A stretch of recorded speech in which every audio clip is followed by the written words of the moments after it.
So, how does epilepsy affect you?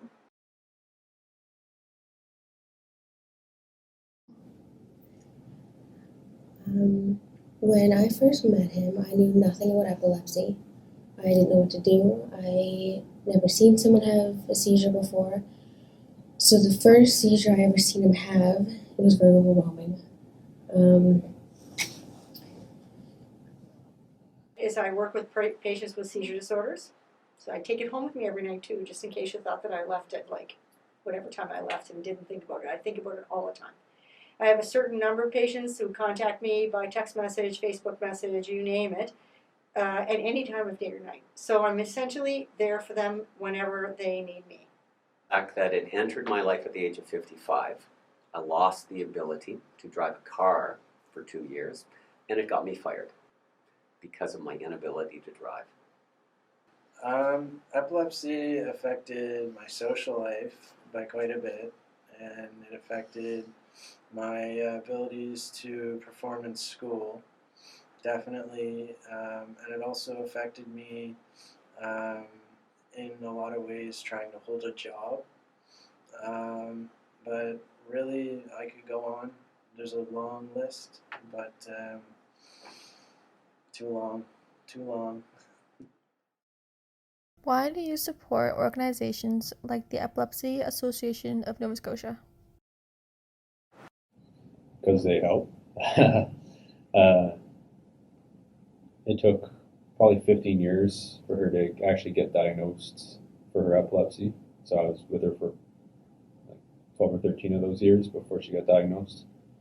So like you get to some pretty low points like she did and I did, just trying to deal with everything that kind of comes with it. So groups like Epilepsy Nova Scotia, it put her in touch with the right people, and she was finally able to get a proper diagnosis and actually start getting help. So I think that's why it's important. It puts people who don't know who to talk to, puts them in touch with the right people. So the Epilepsy Association, they can Google it, and they can say, okay, where can I get help for my seizures? And they can Google it and come up with the Epilepsy Association and hopefully be able to call and say, where do I go? What do I do? How do I get to see what kind of a doctor should I see, and how can I get in to see them? So to me, the lay organizations play a huge role in terms of funneling patients to the right place. The other thing they do is they provide a place where the patient is accepted, where everybody else has the same disease, right? You're dealing with people who have the same problems as you. So they provide a safe space for you to talk about your issues, or can provide a safe space for you to talk about your issues with other people who understand you. The Epilepsy Association of Nova Scotia brings great help to people that have epilepsy and their families, and it gives them hope about making progress on a very challenging medical issue that has impacted their brains. We saw the organization evolve. The three pillars, I would say, are research, education, and support. Education, whether it's speaking to bus drivers, whether it's delivering a session to employers, teachers, that's all part of what happens and is so important.